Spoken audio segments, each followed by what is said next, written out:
Having been a senator for about 3 years now, I've had a gutful of what goes on in federal parliament and what we know goes on in state parliament. Instead of science and instead of data and facts, people are using emotions, fears, exaggerations, and outright lies. And what happens is political parties change in government and they go off whatever political whims they feel inclined to at the time. And what they're doing is they're crippling industry, crippling our economy, crippling our productive capacity. They're crippling our kids' future. And what we're seeing is that instead of solid evidence, politicians rely on emotional scares, particularly fear and guilt, and they rely on servicing their vested interests, and that's corrupting it. Because the people who pay for this are everyday Australians, businesses, our jobs are exported overseas. I'll go on to that more later, but we have seen massive policy failure, and every time we see that, it is paid for by the people, it hurts the people. And this is another reason why the politicians are not trusted in our country. It is a really sad indictment on government at state and federal levels, and sadly in Queensland at the local government level, that politicians are not trusted. What we're doing this week is we're introducing the concept of the Office of Scientific Integrity to make sure we have quality accreditation, quality assurance in the scientific process. Without that, the scientific process is not complete. So what I want to do is introduce Dr. Peter Ridd, who's travelling with us in the East Coast, to discuss the Office of Scientific Integrity. So I've been calling for an Office of Science Quality Assurance or Integrity for the last few years because a lot of the policy upon which we've based major decisions such as the Great Barrier Reef and farmers, a lot of that science is not properly tested. We heard in the latest Senate inquiry with Senator Roberts and Senator Rennick that in fact only a very small percentage of the reef is even minutely affected by pesticides, about 1.5%, and only to a very low to negligible amount.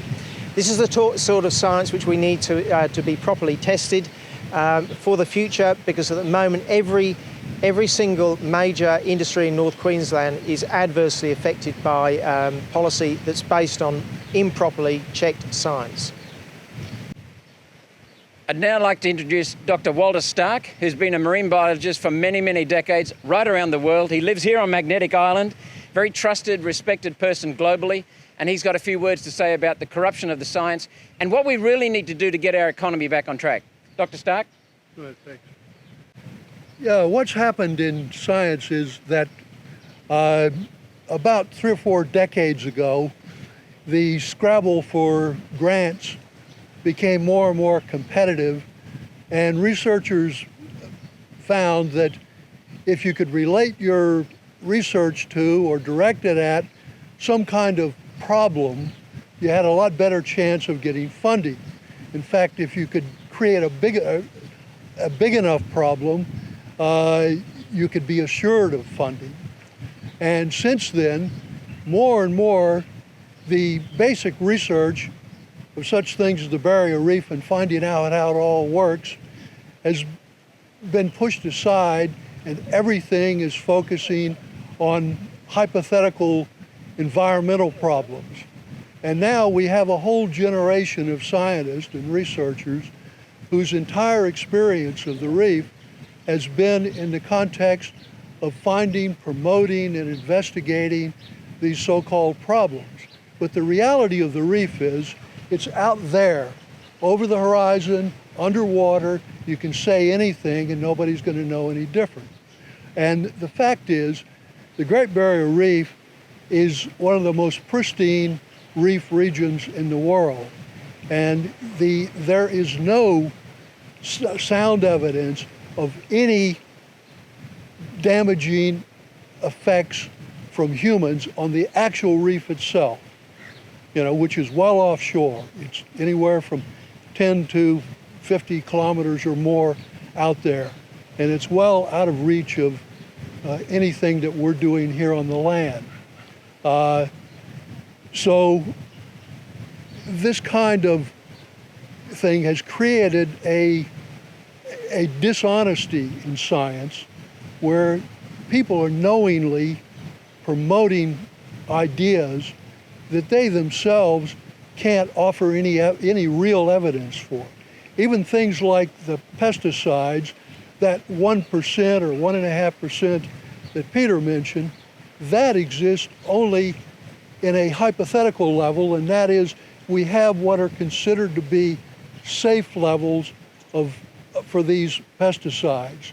And that is in the order of 10 or 100 times less than any effect which has been actually detected to cause any harm. And even where we have found that threshold level, it's still far from any level which has been ever shown to do anything, and that's only right around the mouths of rivers, where the actual fresh water that comes down in flood conditions is far more toxic to the corals and marine life there than anything we're putting into the environment. Did you want to talk about what we need to do to recover from COVID and put our economy back on a productive capacity? Well, yes. The whole problem now is that for the last few decades, we and most of the Western world have enjoyed an unprecedented period of prosperity. And as a result, we've been able to fund a great deal of superfluous activity. And we now have a large part of our population who simply have nothing to do and are looking for causes for something to do meaningful in life. Now, the environment has become one of those big causes. And we've poured a lot of money. We spend like $50 or $60 million a year managing the reef. We spend $100 million or more investigating various things, but actually the reef is out there, and there's nothing we're doing which having any effect one way or the other. Now, right now, however, we're facing a really severe global economic recession. Our economy here in Australia is heavily dependent on imports for virtually everything that's manufactured, and we're heavily dependent on exports of commodities to pay for it. Now, the export of commodities is because the demand is off because of the decline in the overall economy. The price of commodities has fallen. And so now we're facing severe budget deficits on top of being the most heavily indebted economy in the world. We have a higher level of personal debt, of corporate debt, and of government deficits than practically anywhere else. We're near the top, and especially on the personal and corporate debt. And so we are going to have to cut back on every kind of government expenditure that we can, and also reduce all of the obstacles that we've put in the way of our productive sector, because businesses are struggling to survive, and without them we don't have the jobs and we don't have the tax base, and we're in real trouble. So we've got to somehow find the intelligence and the fortitude and the political will to do what needs to be done, because if we don't, it'll be done to us by the circumstances that are evolving, and it's going to be a lot more harsh than if we do it ourselves. Thank you, Dr. Stark, and thank you, ladies and gentlemen, for coming. I'd just like to finish off with a few comments. We commissioned a report from Dr. Alan Moran. It's entitled The Hidden Cost of Climate Policies and Renewables.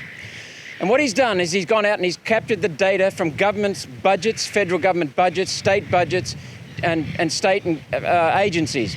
So these are irrefutable. They can't be sensibly refuted. They're just government figures.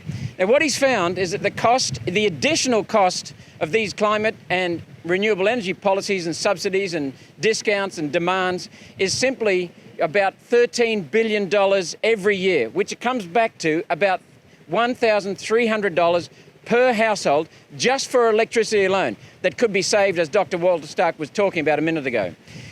The cost of renewables is not 6% of the typical household electricity bill. It's around 39%, 6.5 times higher. And that's why the government's costs are so hidden now. They're not presented in a consolidated form. It's one thing to have wasteful spending on electricity, on renewable electricity, but we need to look at the policy basis. Now, I've been cross-examining. I asked the CSIRO to come in and give me presentations. We've cross-examined them on their presentations. And what we found with the CSIRO, these are just simply our observations and data and statements from the CSIRO. The CSIRO has never said, they've admitted to me, they've never said that carbon dioxide from human activity, which is what all the fuss is about, affects climate and needs to be cut. They've never said that it's dangerous, and they've never said it needs to be cut. The second thing is that today's temperatures, the CSIRO has admitted to me, are not unprecedented. They're not unprecedented, full stop. The third thing is they don't rely upon solid scientific evidence. They've never quantified the specific impact of carbon dioxide from human activity on the climate, on any aspect of climate, whether it be rainfall, temperature, drought, ocean alkalinity, nothing. So without that quantification, that specific quantification, the government cannot come up with decent policies. Not only that, even if they came up with policies, they couldn't justify or couldn't track the measurement of them and the progress of them. The fourth point I want to make about the CSIRO, and Dr. Walter Stark and Dr. Ridd can attest to this as well, is that without having the proper empirical data, they rely upon unvalidated computer models. And as the head of the chief executive of the Australian Institute of Marine Science admitted, these models that they use on the Barrier Reef are based on a lack of understanding of the Barrier Reef. He admitted that the Australian Institute of Marine Science has a limited understanding of the Great Barrier Reef. The same with climate and the CSIRO's understanding of climate on which the models are based. And there's nothing apart from that. So there's no evidence for these policies that are now destroying agriculture in this state, that are destroying industry in this state, manufacturing in this state, and adding needlessly to the costs of every household in this state and this country.